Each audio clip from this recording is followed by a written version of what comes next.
El món des de l'aire.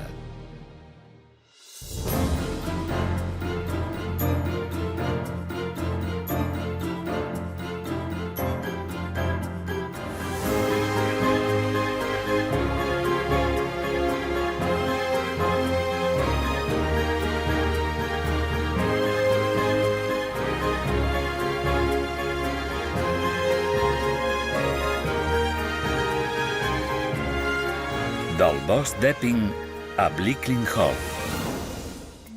Començarem el nostre viatge al bosc d'Epping, que antigament va ser una àrea reial de caça. Des d'aquí anirem cap al nord-est i visitarem algunes cases notables, inclosa la torre de Layer Marney, d'estil Tudor. I a East Anglia descobrirem les viles medievals de Long Melford i Lavenham, que van prosperar gràcies al comerç de la llana. Al centre del comtat de Norfolk hi ha la ciutat de Norwich i la seva bonica catedral normanda. Més cap a l'est, arribarem a una de les zones costaneres d'estiueig més populars del país, Great Yarmouth, amb la seva milla daurada, una platja plena de diversions. East Anglia és coneguda pels brots de Norfolk, on des de fa més d'un segle molta gent hi ve a navegar durant les vacances. Acabarem el nostre viatge en una de les cases més boniques del país, Bleakling Hall, relacionada amb la tràgica figura d'Anna Bolena, la segona esposa d'Enric VIII i mare d'Elisabet I.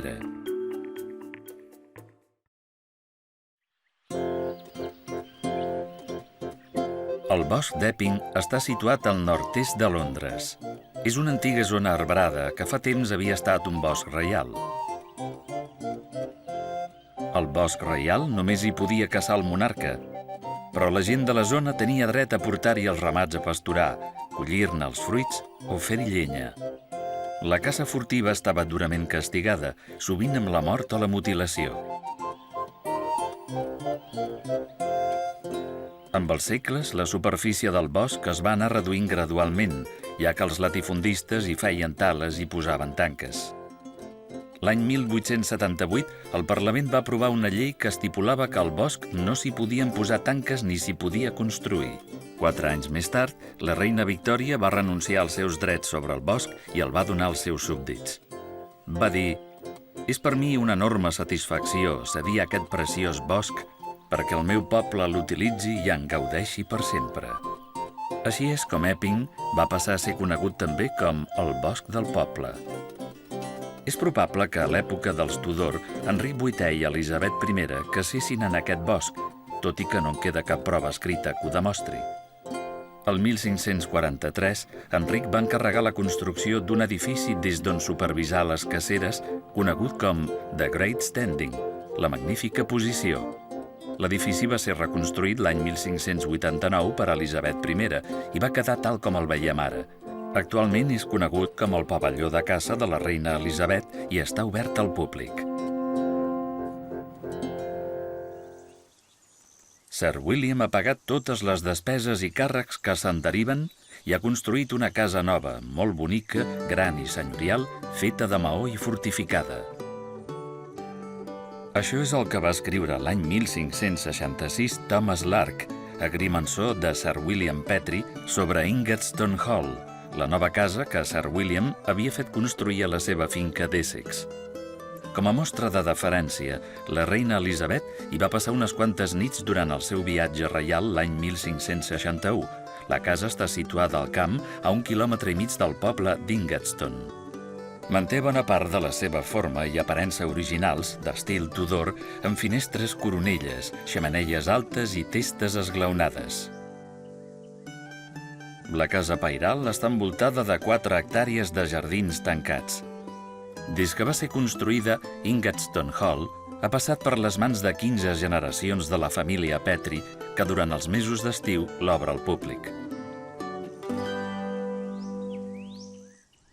La mansió de Highlands està situada als afores de Chelmsford, la capital del comtat d'Essex. Ha tingut un seguit de propietaris pintorescos que al llarg de 200 anys han modificat i fet millores a la casa. La seva última propietària, Christine Hanbury, va viure aquí sola durant la Segona Guerra Mundial, període en què el Servei Aeri Espacial la va fer servir com a quarter general. Als seus terrenys s'hi va construir un camp per presoners de guerra alemanys. Quan va morir Hanbury, l'any 1962, les autoritats locals van comprar la casa i es va iniciar un important projecte de renovació tant de la casa com del seu jardí paisatgista. Cada mes d'agost, Highlands Park s'omple amb milers de persones que assisteixen al Bee Music Festival i donen vida a aquesta finca. A continuació entrem a East Anglia, una zona plena de llocs històrics. La torre de Layer Marney n'és un bon exemple.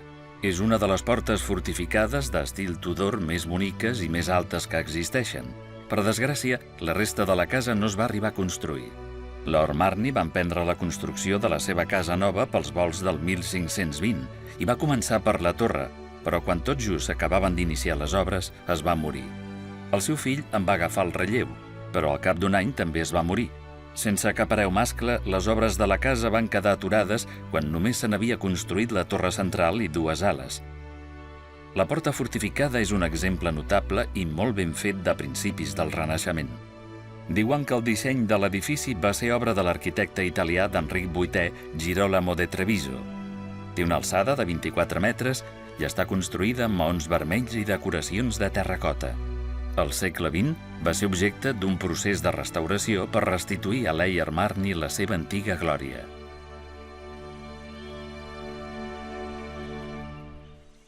John Constable és un dels pintors anglesos més importants. Es va criar aquí, al molí de Flatford, a Suffolk, a finals del segle XVIII. El molí era propietat del seu pare. Un dels seus quadres més famosos, El carro de fenc, mostrava la caseta de Willie Lotz.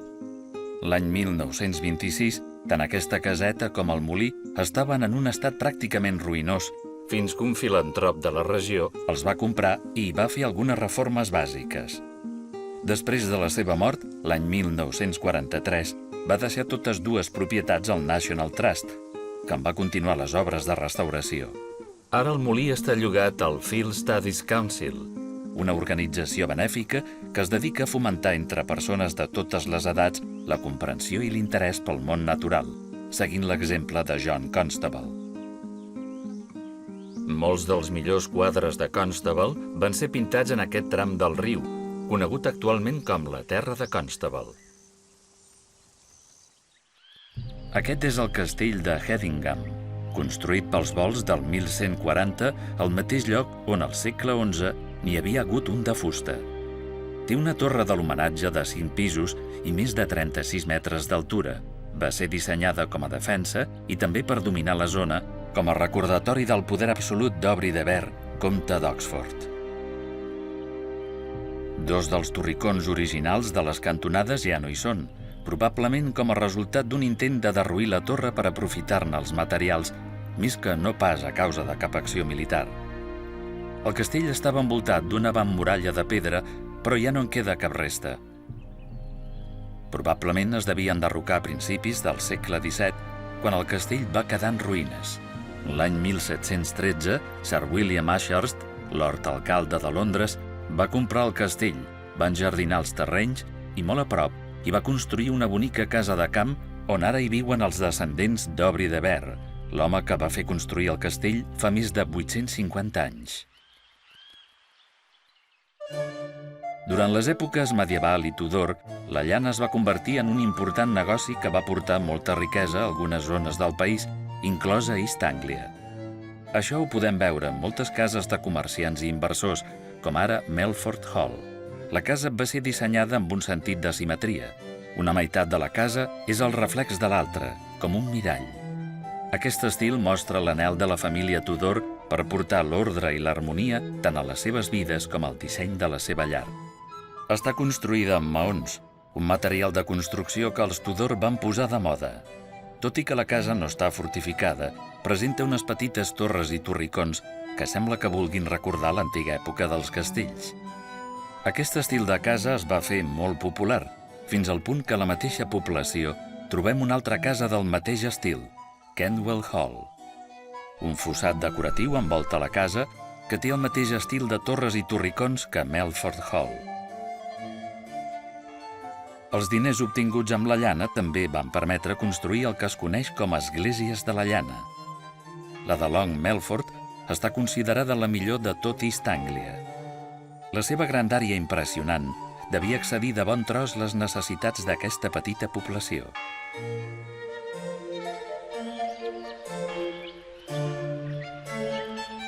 A Lavenham, a només 5 quilòmetres de distància, trobem una bona mostra de la riquesa que va portar a la zona el comerç de la llana a l'època medieval.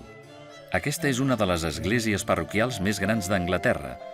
Amb la seva monumental torre de sílex i pedra calcària, domina el petit poble de teixidors.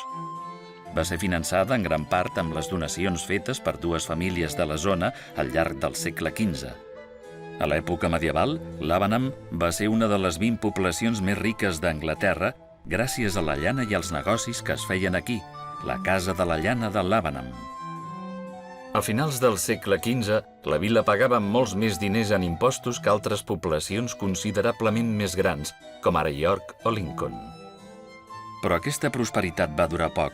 Al cap de menys d'un segle, la importació de roba més barata del continent va afectar greument l'economia de la vila, que va perdre la seva fama. Com a conseqüència, Lavenham va quedar pràcticament oblidada i al llarg dels segles següents es va mantenir en bona part inalterada. Aquest fet l'ha convertit actualment en un destí turístic molt popular gràcies als nombrosos edificis medievals i Tudor en bon estat que s'hi conserven. Una altra atracció de Suffolk s'eleva per damunt dels arbres, la Casa Dickworth. La construcció d'aquesta sorprenent estructura italiana coronada amb una enorme rotonda va ser iniciada per l'excèntric i molt ric quart comte de Bristol l'any 1795. L'enorme peça circular central és una estructura més pròpia d'un lloc com Roma que no pas de Suffolk. De fet, va ser dissenyada per un arquitecte italià. L'edifici no es va concebre com a habitatge, sinó com a galeria per exhibir-hi l'art i els elegants mobles del comte. Per desgràcia, gran part de la col·lecció del comte va ser confiscada per les tropes de Napoleó l'any 1798 i el comte va passar la resta de la seva vida intentant infructuosament recuperar-la. Aquest edifici és el testimoni de l'extravagància d'un home ric, tant que fins i tot la seva dona considerava Dickworth un magnífic monument a la insensatesa. Prop Dickworth trobem Bury St. Edmunds, que es remunta a l'època dels saxons. Durant el segle IX va ser una de les ciutats reials. Va ser dissenyada amb un sistema en quadrícula, una mica com una població romana, estructura que en l'actualitat encara es conserva. La va fer construir l'abat de Bury St. Edmunds l'any 1080, poc després de la invasió normanda de l'any 1066. El cos del rei saxó Edmund, assassinat per invasors danesos, el van enterrar a l'antiga abadia, ara en ruïnes. Sovint la gent pensa que el nom Bury, que en anglès vol dir enterrar, fa referència a aquest enterrament, però en realitat procedeix de paraules antigues com burg o borg, que volen dir fortalesa o castell. De fet, la població ja existia abans que Edmund fos enterrat aquí. L'abadia s'associa amb un important esdeveniment de la història anglesa, la Carta Magna. Diuen que l'any 1214 els barons d'Anglaterra es van reunir aquí, a l'església medieval, on van jurar obligar el rei Joan a acceptar el gran document de les llibertats. Aquest document va influir en la creació posterior de la Carta Magna, signada un any més tard a Runnymede, prop de Windsor. Actualment queda ben poca cosa de l'Anglaterra saxona, a part d'unes quantes esglésies senzilles de pedra, ja que les cases eren de fusta i no han sobreviscut al pas dels segles. A la petita població de West Stowe s'ha reconstruït un poblat anglosaxó damunt l'antic emplaçament d'un edifici de voltants del segle VI. Les primeres excavacions que van tenir lloc prop d'aquest poble es van fer l'any 1849, quan per casualitat es va descobrir un cementiri anglosaxó en un bruguerar. L'any 1947 es va descobrir la silueta del poblat i després d'exhaustives excavacions, l'any 1974, es va decidir reconstruir el poblat al mateix lloc com a projecte arqueològic experimental, un projecte que encara avui continua. El 1999, el poblat va obrir al públic perquè els visitants poguessin entendre millor com vivien els saxons en aquella època. Norwich és la capital del comtat de Norfolk. Al segle XI era la segona ciutat més gran d'Anglaterra després de Londres i una de les poblacions més importants del regne. Durant l'època medieval, Norwich va establir nombrosos vincles comercials amb altres llocs d'Europa amb mercats que s'estenien des d'Escandinàvia fins a Espanya. El castell de Norwich va ser fundat poc després de la conquesta normanda. Antics documents indiquen que es van enderrocar 98 cases saxones per deixar espai per la seva construcció. Els normands van fundar un nou assentament al voltant del castell, a més d'un mercat que s'ha mantingut en actiu ininterrompudament durant més de 900 anys. L'any 1096, el bisbe de Thetford va iniciar la construcció de la catedral de Norwich. El principal material de construcció que es va fer servir va ser la pedra calcària importada de Caen a Normandia. Per poder-la transportar el més a prop possible del lloc on es construïa la catedral, es va crear un canal des del riu. Un cop finalitzada la nova catedral, el bisbe hi va traslladar la seu episcopal. L'any 1272, la catedral va patir danys importants per culpa d'unes revoltes a la ciutat. El 1362, l'agulla es va desplomar i va causar-hi greus desperfectes, i per acabar-ho d'adobar, l'any 1463 hi va caure un llamp que va provocar un voraç incendi a la nau. La nova agulla, de 96 metres, és la segona més alta del país després de la catedral de Salisbury. L'edifici manté en gran part el seu disseny original normand i avui continua sent un lloc de culte. El castell, però, es va convertir en presó al segle XIII i ho va continuar sent fins a l'any 1887, quan l'Ajuntament el va comprar i el va transformar en un museu. L'any 1845, amb l'arribada del ferrocarril, es va construir una gran estació victoriana a la ciutat. Curiosament, fins a aquell moment, sovint era més ràpid viatjar de Norwich a Amsterdam amb vaixell que anar fins a Londres per carretera. Els romans també van ocupar East Anglia. Al costat del poble de Burgh Castle hi ha l'emplaçament d'un dels seus forts. Va ser construït pels volts del segle IV per allotjar-hi soldats de cavalleria com a defensa contra els atacs dels saxons que pujaven pels rius des de la costa est. El fort és un rectangle molt gran, del qual es conserven encara 3 dels 4 murs massissos. El quart va caure dins el que havia estat un estuari i ara és un aiguamoll. Les prominents torres permetien als soldats defensar les muralles dels atacs i eren un lloc estratègic per col·locar-hi catapultes que els romans anomenaven balista. El fort va allotjar durant un temps una potent unitat de cavalleria de 500 efectius. Curiosament, no s'ha identificat cap carretera romana que connectés el fort de Burgh amb la resta de la xarxa militar. És molt possible que fos aprovisionat únicament per mar.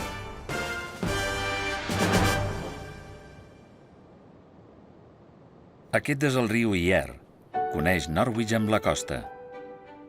Al llarg del riu, a l'alçada de Reedham, trobem diversos molins de vent.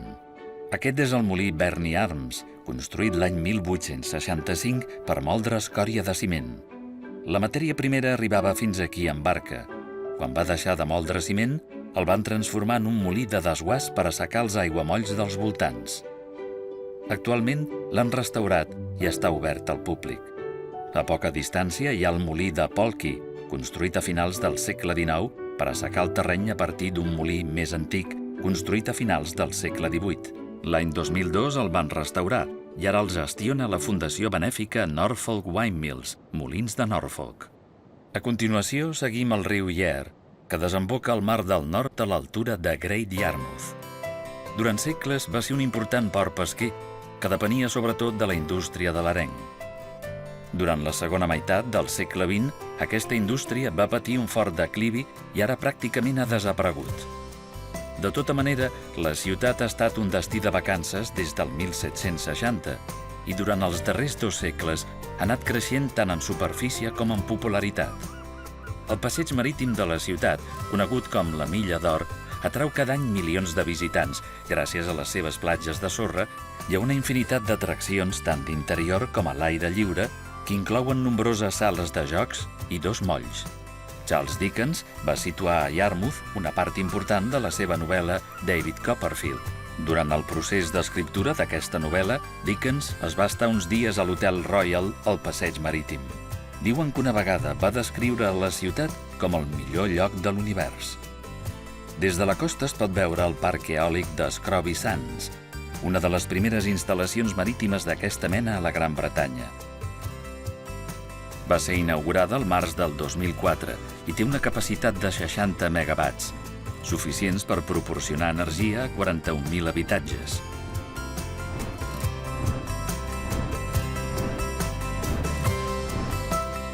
El parc eòlic consta de 30 turbines de vent instal·lades a l'aigua a uns 15 metres de profunditat. Cada turbina té 3 pales de 40 metres que giren al voltant d'un punt central situat a uns 60 metres sobre el nivell del mar. Les bases d'acer que aguanten les turbines estan enterrades 30 metres en el fons marí per proporcionar-los estabilitat en l'inestable fons sorrenc.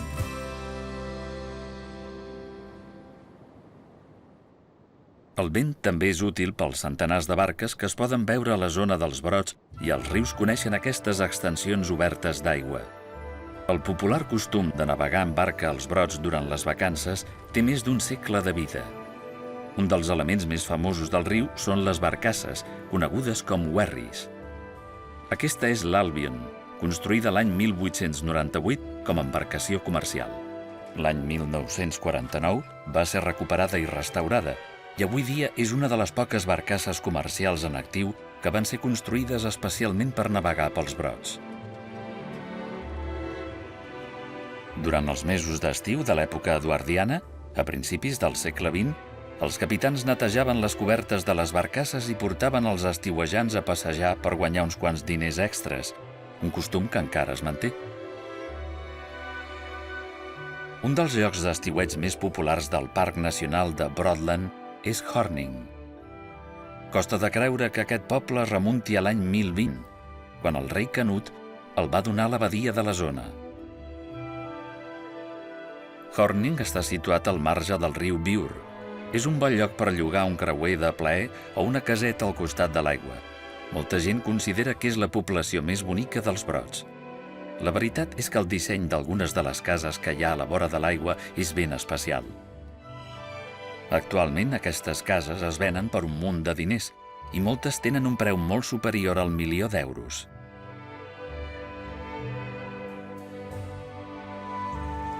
Els brots són una xarxa de rius i estuaris navegables formats per la inundació d'antigues torberes que s'estén pels comtats de Norfolk i Suffolk. Al gener de l'any 2015, els brots van ser declarats Parc Nacional. Inclouen 7 rius i 63 estuaris, la majoria de menys de 4 metres de fondària. Aquest és l'estuari de Hickling, el més gran de tots. És un paradís per tota mena d'espècies i, evidentment, un lloc fantàstic per navegar. A l'extrem nord de l'estuari trobem Hickling Stave, amb un club nàutic, drassanes i el Pleasure Boat Inn, per fer-hi un merescut àpat o beure alguna cosa. Horsey Mere, un dels estuaris situats més al nord, arriba fins a l'aerobomba de Horsey. Aquest molí de desguàs va ser construït l'any 1912 sobre els fonaments d'un molí més antic i va estar en funcionament fins al 1943, quan hi va caure un llamp que el va deixar molt malmès. Però el van restaurar i ara marca el final de la via navegable. Acabem el nostre viatge en una de les finques històriques més boniques d'Anglaterra, on és probable que nasqués Anna Bolena, que era mare d'Elisabet I i que va ser executada l'any 1536 pel seu marit, Enric VIII. Es tracta de Blickling Hall.